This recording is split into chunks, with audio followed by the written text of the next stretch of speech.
នៅក្នុងភូមិដកទឹកមួយក្បែរមាត់ទន្លេស្រះខេត្តបាត់ដំបងមាននារីកំសត់ម្នាក់ឈ្មោះថានីតា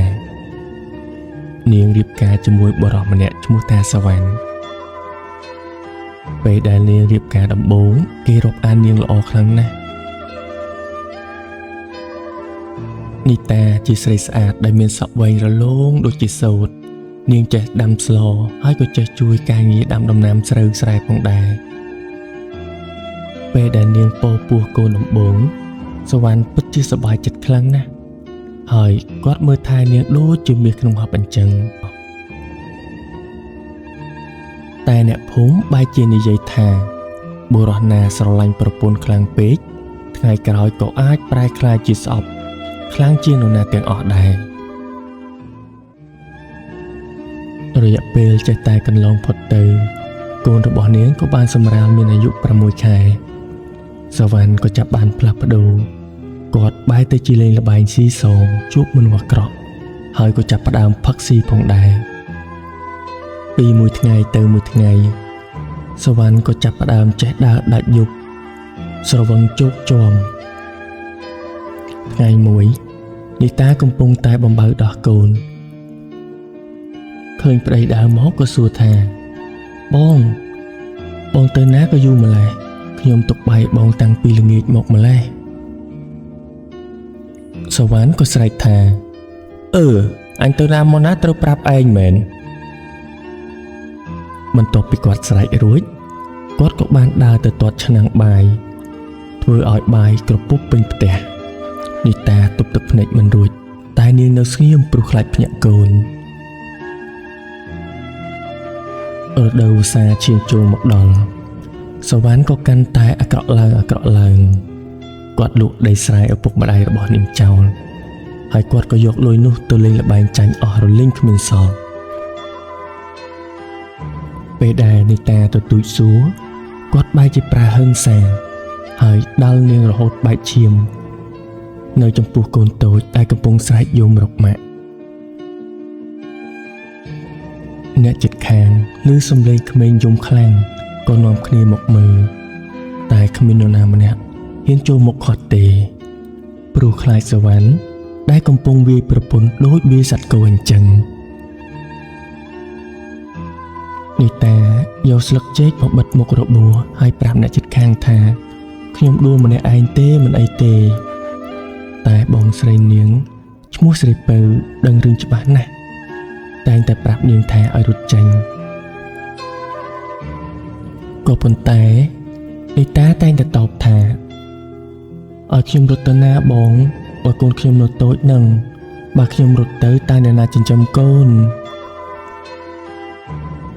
ពេលវេលាពីមួយថ្ងៃទៅមួយថ្ងៃចេះតែកន្លងផុតទៅរដូវបិណ្ឌភ្ជុំក៏បានចូលមកដល់នីតាធ្វើសម្លមាន់ដាក់ថាសយ៉ាងស្អាតយកទៅវត្តដើម្បីឲ្យប្តីស្ញាច់សរសើរថាខ្លួនជាប្រពន្ធល្អចេះធ្វើបុណ្យទានក៏ប៉ុន្តែពេលដែលនាងត្រឡប់មកវិញនាងក៏បានឃើញសវណ្ណកំពុងតែអង្គុយញ៉ាំស្រាជាមួយស្រីរបស់គាត់នៅចំកណ្ដាលផ្លូវទៅផ្ទះនីតានាងសួរទាំងសំឡេងញ័រមាត់ថាបងនេះជាអ្នកណាពេលនោះសវណ្ណក៏ងាកមកស្រែកថា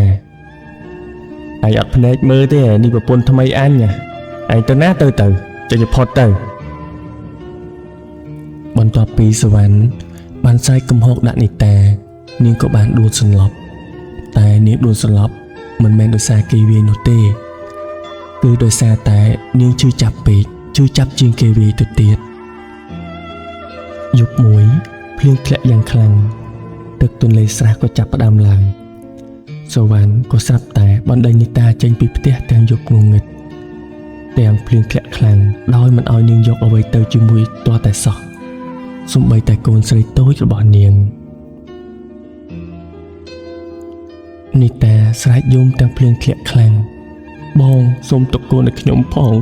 កូនខ្ញុំនៅតូចណាស់វាត្រូវការម្ដាយសវណ្ណក៏តបវិញថាកូនឯងទុកមួយអញនឹងហើយអញទុកឲ្យនាងឯងត្រឡប់មកយកវាវិញពេលដែលនាងឯងមានលុយបើគ្មានលុយទេមិនបាច់ត្រឡប់មកវិញទេ នេះតាអង្គុយយំក្រោមដំបូលផ្ទះអ្នកជិតខាងមើលមកពន្លឺភ្លើងនៅក្នុងផ្ទះរបស់ខ្លួនដឹងថាកូនកំពុងយំរកម៉ាក់នាងឮសំឡេងកូនស្រែកយំបេះដូងរបស់នាងដូចគេចាក់ធ្លុះធ្លាយអញ្ចឹងវាពិតជាឈឺខ្លាំងណាស់ដែលត្រូវចាក់ចោលកូនទាំងកូននៅតូចបែបនេះភ្លៀងធ្លាក់កាន់តែខ្លាំងទឹកទន្លេស្រះក៏ហក់ឡើងកាន់តែលឿនមួយរំពេចនោះស្រាប់តែឮសំឡេងមួយដួលរលំយ៉ាងខ្លាំងសំឡេងដួលរលំនោះគឺទំនប់ទឹកក្បែរភូមិក៏បានបាក់ហើយទឹកជំនន់ក៏បានហូរចូលទៅក្នុងភូមិយ៉ាងលឿននីតាឃើញដូចនេះក៏រត់ប្រណាំងជាមួយទឹកយ៉ាងលឿនដើម្បីទៅយកកូនពេលនាងទៅដល់នាងបានឃើញប្តីរបស់នាងកំពុងតែព្យាយាមឡើងលើដំបូលក៏ប៉ុន្តែបែរជាទុកកូនចោលនៅលើតុកូនស្រីតូចនៅលើតុកំពុងតែអង្គុយយំតែម្នាក់ឯងទឹកក៏ចេះតែឡើងជាបន្តរហូតដល់ត្រឹមករបស់នីតាតែនាងមិនបោះបង់កូនឡើយនាងក៏ប្រឹងហែលទឹកទៅយកកូនទាំងងងឹតពេលដែលនាងហែលទៅដល់កូនហើយអោបកូនយ៉ាងណែនក៏ស្រាប់តែធ្នំផ្ទះធំមួយរបូតមកធ្លាក់ចំពីលើនាងនេះតានាងមិនបានខ្វល់នឹងការជឿចាប់ដែលធ្នំផ្ទះធ្លាក់មកលើរូបនាងនោះទេប៉ុន្តែនាងបែរជាស្រវេស្រវាយកកូនដាក់ទៅលើធ្នំផ្ទះនោះដើម្បីឲ្យកូនរួចជីវិតនេះតាគាត់បានរុញកូនរបស់នាងដាក់នៅលើធ្នឹមនោះហើយនាងក៏បានស្រែកប្រាប់កូនថាកូនស្រីម៉ាក់កូននឹងចាំម៉ាក់នៅទីនេះហើយបន្តិចទៀតនឹងមានគេមកជួយកូនហើយម៉ាក់ស្រឡាញ់កូនខ្លាំងណាស់ម៉ាក់ស្រឡាញ់កូនជាងជីវិតរបស់ម៉ាក់បន្ទាប់ពីនាងនិយាយចប់ទឹកក៏បានគ្របដណ្ដប់នាងទាំងស្រុងបាត់ទៅលុះព្រឹកឡើងទឹកក៏បានស្រកទៅវិញជាធម្មតាអ្នកភូមិបានឃើញកូនស្រីតូចម្នាក់កំពុងអង្គុយលើធ្នឹមផ្ទះដែលធ្លាក់មកនោះហើយកំពុងតែអោបសពម្ដាយដែលលង់ទឹកកូននោះក៏បានស្រែកយំថាម៉ាក់ក្រោកឡើងកូនឃ្លានបាយហើយម៉ាក់កូនចង់បានម៉ាក់ឆាប់ក្រោកឡើង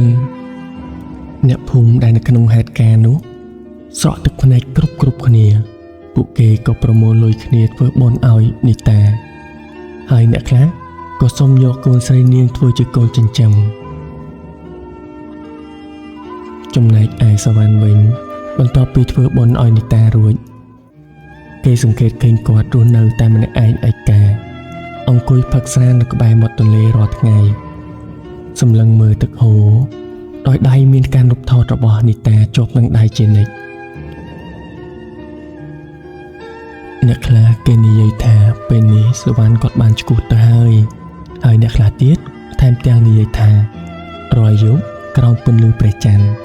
គេឃើញមានស្រមោលនារីម្នាក់ចូលនៅក្បែរគាត់មើលមកគាត់ដោយក្តីអាណិតប្រៀបដូចជានីតាដែលនៅក្បែរគាត់មិនទៅណាចោលគាត់នោះឡើយ